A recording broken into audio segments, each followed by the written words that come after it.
جہالت نمبر 5۔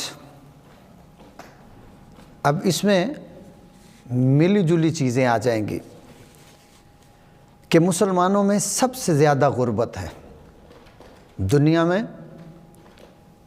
سب سے زیادہ جو غریب ہیں وہ مسلمان ہیں۔ دولت مسلمانوں کے پاس نہیں ہے، اور مسلمانوں کے اندر سب سے زیادہ جو غربت میں ہیں وہ اہل سنت و جماعت ہیں، اور جن کے پاس پیسہ ہے وہ اپنا پیسہ اللہ کی راہ میں خرچ ہی نہیں کرنا چاہتے، ان کا دل ہی نہیں کرتا کہ ہم اپنا پیسہ خرچ کریں۔ دنیا میں سب سے زیادہ جو غریب ہیں وہ مسلمان ہیں، اور مسلمانوں میں جو پیسے والے ہیں وہ اپنا پیسہ خرچ کرتے ہیں، اللہ کی راہ میں خرچ کرتے ہیں، اور ان سب میں سنی زیادہ غریب ہیں، اور سنیوں میں جن کے پاس پیسہ ہے وہ اللہ کی راہ میں خرچ نہیں کرتے۔ یہ بھی ایک جہالت ہے۔ پھر سنیوں کے پاس، مسلمانوں کے پاس اتنا علم نہیں، اور مسلمانوں میں سنیوں کے پاس علم نہیں ہے۔ اب اہل حدیث، اہل دیوبند اور اس کے ساتھ ساتھ اہل تشیع، ان کے بچوں کو دیکھو، وہ باتوں پہ آ جائیں مسئلے کرنے پہ تو وہ بڑے بڑوں کو باتیں نہیں کرنے دیتے، ایسے ایسے مسئلے کرتے ہیں۔ اہل حدیث، ان کے نوجوان دیکھو، وہ کالج میں ہیں، یونیورسٹی میں ہیں، اسکول میں ہیں، گھر میں، محلے میں، جہاں بھی اتنی باتیں، اتنے مسئلے ان کو یاد ہیں۔ اور اہل دیوبند بچوں کو تربیت دیتے ہیں، ان کو مسائل سکھاتے ہیں، مگر ہماری سنی قوم، ان کے پاس علم نہیں ہے۔ جب کوئی بات کرے تو ان کے پاس علم نہیں ہے کہ جواب دے سکیں۔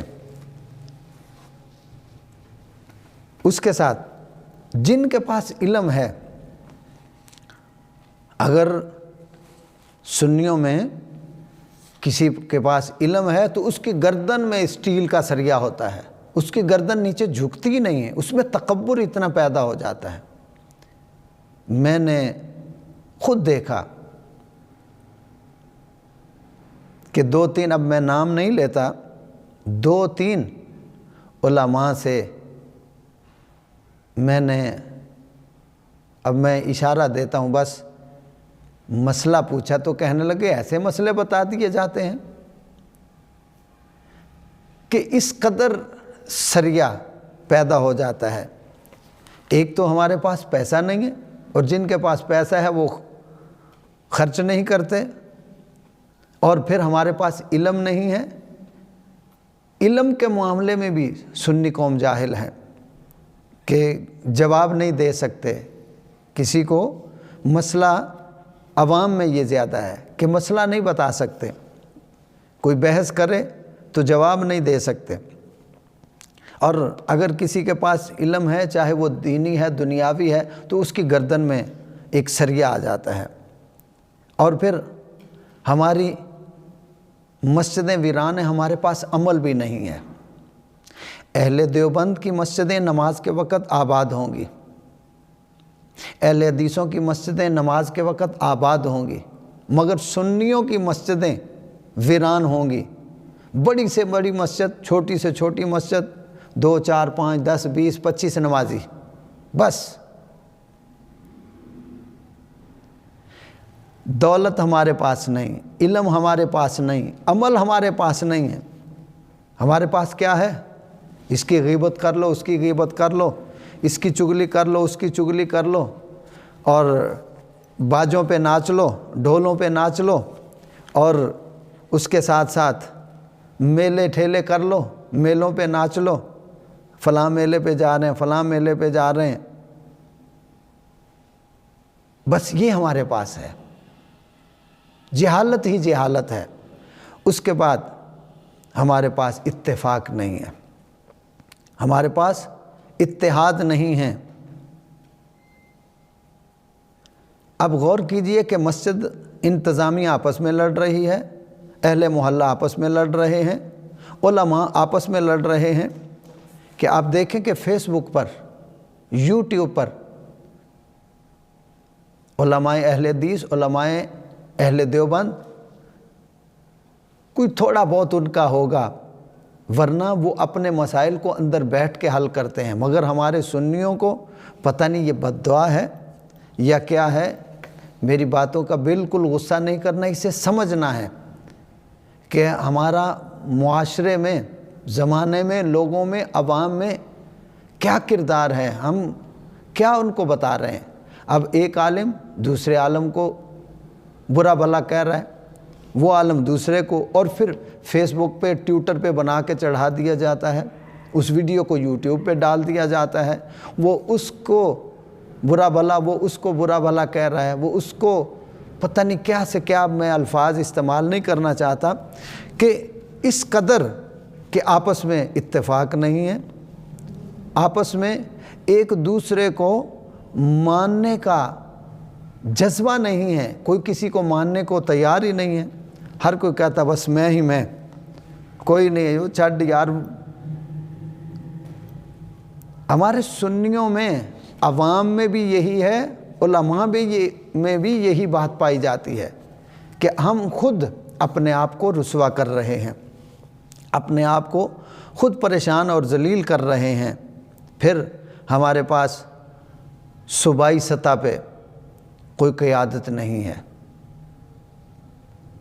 मुल्की सतह पे अहले सुन्नत व जमात में कोई क़यादत नहीं है, बैनुल अक़वामी सतह पे मुसलमानों के पास, बल्कि अहले सुन्नत व जमात के पास कोई क़यादत नहीं है। मुल्की सतह पर भी ऐसी कोई क़यादत नहीं है जिसकी कोई बात चलती हो, जिसका रोब चलता हो, अहले सुन्नत के पास नहीं है। और हम अपने आप को सुन्नी कहते हैं, कभी गौर नहीं करते कि हम कितना पीछे हैं, कि दूसरे लोग कितना आगे निकल चुके हैं, और हम इन्हीं लड़ाइयों की वजह से, वो मौलाना साहब उसको गालियाँ दे रहे हैं, वो उसको दे रहे हैं, वो उससे लड़ रहे हैं, वो उसको लड़ रहे हैं। वो आप इसको अच्छी तरह गौर करें कि गैर मुस्लिम क्या चाहते हैं। हमारी अवाम और हमारे उलमा इतने भोले वाले हैं कि गौर नहीं करते कि एजेंसियाँ इन्हें लड़वाती हैं, एजेंसियाँ इनमें फसाद पैदा करती हैं, और ये बातों में आके ये लकीर के फ़कीर बन जाते हैं। किसी ने कहा ना, तेरा कान कुत्ता ले गया, तो कुत्ते पीछे दौड़ पे, कान नहीं देखे। हमारा ये अलमिया बना हुआ है कि ये सूरत हाल हो गई है कि एक दूसरे को गालियाँ फेसबुक पे, ट्विटर पे और यूट्यूब पे एक दूसरे से लड़ाइयाँ कर रहे हैं। भाई उलमा इस कौम के रहनुमा हैं, उनको अपना अहम किरदार अवाम के सामने रखना चाहिए, और अगर कोई मामला हो तो उसको बैठ के इत्तेफाक से हल करना चाहिए। ये हमारे सुन्नियों में ऐसा हो रहा है कि हमारे पास कोई एक मरकज़ नहीं है। सुन्नियों के पास दौलत नहीं, इल्म नहीं, अमल नहीं, और उसके साथ साथ इत्तेफाक नहीं, इत्तेहाद नहीं, और आपस में इल्मी मैदान में भी बहुत पीछे हैं। अब देखिए, मैं उलमा से भी हाथ जोड़ के और अपनी आवाम से भी, अहले हदीस, अहले देवबंद, उनके मदारस में एक एक मदारस में 3-3 हज़ार बच्चा पढ़ रहा है, 4-4, 5-5 हज़ार बच्चा पढ़ रहा है, और हर साल हज़ारों के हिसाब से हाफ़िज़ कुरान पूरे मुल्क से, हज़ारों के हिसाब से आलिम दीन। और हमारे मदारस में बस अल्लाह ताला खैर करे, अल्लाह ताला, बस मैं, उलमा मेरे सर का ताज हैं, मैं नौकर हूँ, खादिम हूँ इनका, मगर ये दुख से अर्ज़ कर रहा हूँ कि हम आने वाली नस्लों को क्या दे रहे हैं। फिर آگے چلیے کہ علمی میدان